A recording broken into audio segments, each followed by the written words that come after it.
Hollywood's ritziest night brought out a bevy of shining stars, all striving to put their most fashionable foot forward. So which Oscar attendees truly dazzled on the red carpet? Here to break it down for us is Say It With Style celebrity stylist and fashion blogger Felix Mercado.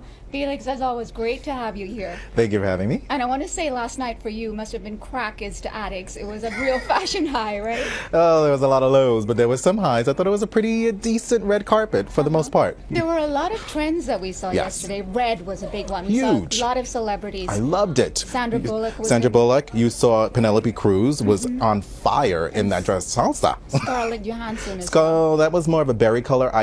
It was dull. Right. For me, dull and Dolce & Gabbana is what I was calling it. And it was also kind of like that mullet dress where it was business in the front and party in the back. Now, red is a difficult color Yes. for people to wear. So how do you advise people who want to sort of incorporate that? Well, Jennifer Hudson should be listening to this interview because that color red was not good on her. You have to be conscious of your skin tone, and you have to make sure that it's the right color red for you. Not everyone can pull it off. Right. Not everyone. Someone who did have red and got it right was Anne Hathaway. And before we get to the best and worst, I want to touch on her a little bit, because she's really emerged over the last couple of years as a style icon. Yes. Did she last night, do you think, crystallize her position as the next generation of Hollywood glamour? She had 7 changes, I think. Well, you always say that I'm very tough, and I am when it comes to style and fashion, because this is what these celebrities sign up for.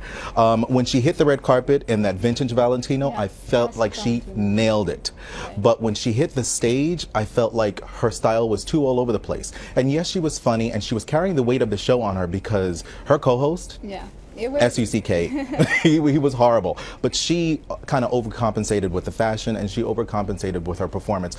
But overall, I think she did a good job. And yes, people are looking at her now, and they're saying that she is the next generation's Julia Roberts. And let's talk about the least favorite looks that you saw on the carpet last Oh my night. gosh. You say Marissa Tomei did not do it for you. And that Charles James vintage gown, it was a 1950s gown. Right. It should have stayed in the 1950s. But her makeup was nice. But between her hair and her makeup, it was like her people didn't communicate with each other, and she obviously didn't look in the mirror. Moving on, Jennifer Hudson. I thought there were worse culprits on the red carpet, but you... That Versace number did nothing for her. I know she wants to celebrate the new bod, but again, I felt like she got into a fight with a tomato and lost. Oh, dear me. And Nicole Kidman in Dior. Another eye roller. A riveting performance. A riveting performance. She was actress. better in the movie than she was on the red carpet with that bad kimono dress. It wrinkled. It just did nothing for her. And I'm over her in white. Over her in white.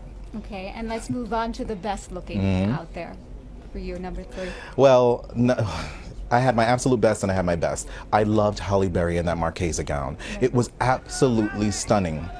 It was one of a kind, and she does champagne so well, and she kept it simple with the accessories, and I loved it because your eye was on the dress and then it was on her for beauty. Right, and what about Michelle Williams and Chanel? Here, this was the one time she got it right. I felt it was simple, it was couture, and she just looked stunning. And Anne Hathaway as well, you said. Oh, and that Great vintage in Valentino, classic she rocked it. Once she stepped out, I was like, that is what the Oscars are about. Right. That dress, vintage, stunning. She looked beautiful. She did look beautiful. Another trend that we saw was minimal sort of accessories. And we have an exclusive peek at a red carpet look from last night. I love the glitter and the glam. This was carried by, it's an Indian designer, and from Soigné K. Fabulous. And Robin Roberts had this on the red carpet for the pre-show. We like Robin. And I just want to look at the detailing. It's so exquisite. The craftsmanship, the details all the crystals. on it. But still sober, sophisticated. Something that really can, punctuate a look without being too over the top. Exactly. And I want to ask you, Felix, I mean, how do we bring this back to all of us and look at the trends from last night?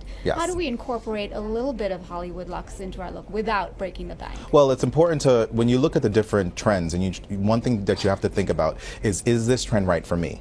Like, last night, the embellished dresses were really, really popular. You saw it on Halle Berry. If you want to bring that look into your wardrobe, do it like the way that you're doing it. Find something that has a simple bejeweled neckline, and you want to keep it simple. Don't trump it up with jewelry, necklace, and bracelets. Let it be about that one statement, and then you let your beauty work around it. Well, I'm glad that you approve. I got the thumbs up from you.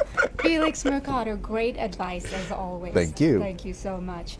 And for more of Felix's picks of who was red hot and who missed the mark, head to cbsnews.com. In New York, I'm Karina Mitchell.